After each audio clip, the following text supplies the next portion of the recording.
Timmy, it's interesting because the Blazers locked down their stars this offseason in C.J. McCollum and Damian Lillard, but then they watched everybody sort of pass them in the Western Conference with everybody going to L.A. and then Russ Westbrook going back to be with James Harden in Houston. They're sitting there at 4-8. They've lost their last 2 games. Realistically, what can Carmelo give the Blazers? A little bit of firepower. I think that they need it. You make a great point because you look at the Blazers and you go, despite how great their backcourt is, and they're both still pretty young. Right. Because everybody else in the West got better, it felt a little stale. We've seen this team, they didn't really keep up with everybody in the West that added major pieces. So now they fall back to the pack. They're off to a rough start. They've had some pretty bad injuries. Zach Collins was supposed to be their starting power forward this year. He's out for a few months.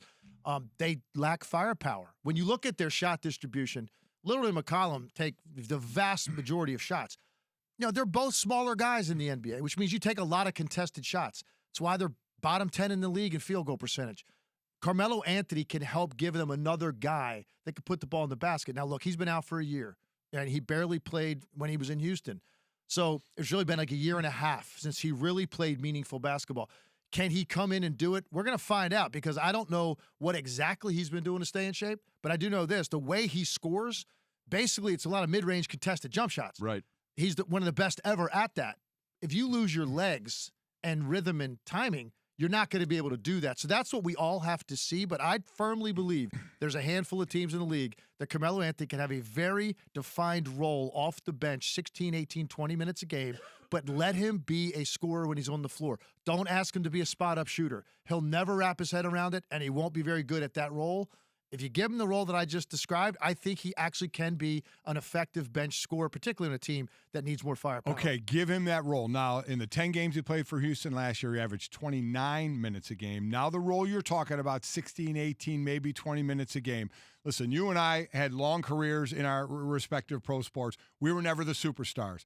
Carmelo Anthony was a superstar. Yeah. Now you're asking Carmelo Anthony to come off the bench and play 16 to 18 minutes a game.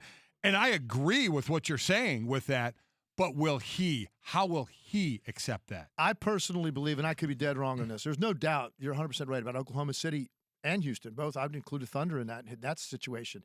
He wasn't ready to accept what they were asking him to do.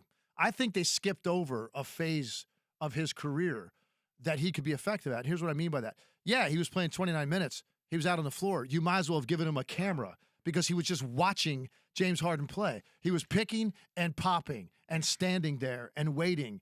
He wasn't being utilized for what he does well. So I believe if you tell him, listen, you're going to come off the bench, you're going to play the 4, which he wasn't thrilled about, but that's where we need help.